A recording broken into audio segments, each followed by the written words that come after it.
Voilà donc en vidéo la petite démonstration que j'ai faite dans l'article précédent. Donc la première chose, par ce menu-là ou par cette icône-là, on va aller sélectionner la clé. Donc on voit ici qu'on a le choix entre plusieurs clés. Il faut bien prendre la bonne. Une fois que la clé est sélectionnée, bien sûr, vous validez. On va aller configurer le remote control soit par l'icône qui est ici, soit par le menu Tool et Remote Control. Setting, pardon. Donc j'ai laissé le port par défaut et l'adresse par défaut sur le mien.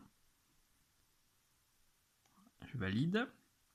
Et il faut l'activer, c'est-à-dire qu'une fois qu'on l'a configuré, on vient lui dire je le lance. Donc soit par ce petit icône là, soit par Tools et Remote Control. Moi je vais le faire par l'icône parce que vous verrez bien la différence. Vous voyez là il est gris clair, et une fois qu'il est activé, il reste gris foncé. Donc, le deuxième logiciel que nous utilisons, ça s'appelle donc Gpredict. Dans la dernière version, alors pour ceux qui me posaient la question de qu'est-ce qu'elle apporte, enfin, moi j'ai déjà vu ça, l'update transpondeur data depuis le réseau qui me permet de récupérer les fréquences de tous les transpondeurs des satellites. Nous, pour ce qui nous intéresse, on va aller dans préférences, donc édition préférences. On va aller régler l'interface radio. Donc moi ici j'ai déjà la mienne, on va reprendre celle-là. Donc moi je l'appelle GQRX-SDR, je la laisse bien en localhost, je mets bien le port qu'on a vu tout à l'heure. Je fais juste du RX, c'est normal, c'est juste une clé de réception, donc pas de PTT, pas de up-down sur le VFO, et puis je laisse tout par défaut. Donc là, une fois que vous l'avez créé, vous validez. Maintenant, il faut aller chercher l'interface radio par la petite flèche qui est là dans le coin. Je vais zoomer un petit peu pour que vous puissiez le voir comme il faut. Allez voir dans contrôle radio. Vous allez avoir cette fenêtre qui va apparaître. Donc là, si vous en aviez créé plusieurs tout à l'heure, vous les verriez tout apparaître, mais on va bien garder GQRX-SDR. Je vais l'engager, autrement dit, je vais sélectionner la radio et lui dire ok, tu établis le lien. Donc voilà, j'ai cliqué sur engage, vous avez vu, la case là est devenue grisée. Si elle reste grisée, c'est que la liaison se passe bien. Si elle redevient noire comme tout à l'heure, enfin blanche et noire comme tout à l'heure, c'est qu'il y a un petit souci.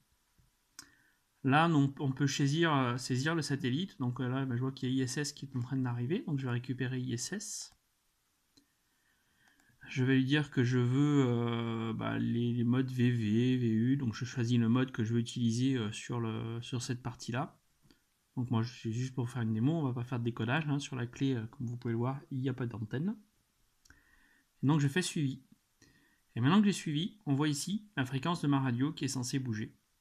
Donc on voit bien que le Doppler se corrige. Maintenant je vais aller rechercher mon GQRX qui est toujours resté ouvert. Et là on voit aussi que la fréquence bouge. Voilà, donc avec ça, vous pouvez faire le suivi satellitaire. Et en profiter pour faire un peu de décodage sur certains modes numériques, sur certaines balises pour de la télémétrie. Ou même écouter des QSO. Dans une prochaine vidéo, je tenterai de faire fonctionner le FT817 en émission et en réception de ce côté-là. Et là, il y a déjà de quoi s'amuser. Comme vous pouvez voir, j'ai saisi quelques satellites à suivre. Et ça promet de longues heures à faire joujou avec l'ordinateur et la clé SDR. Voilà.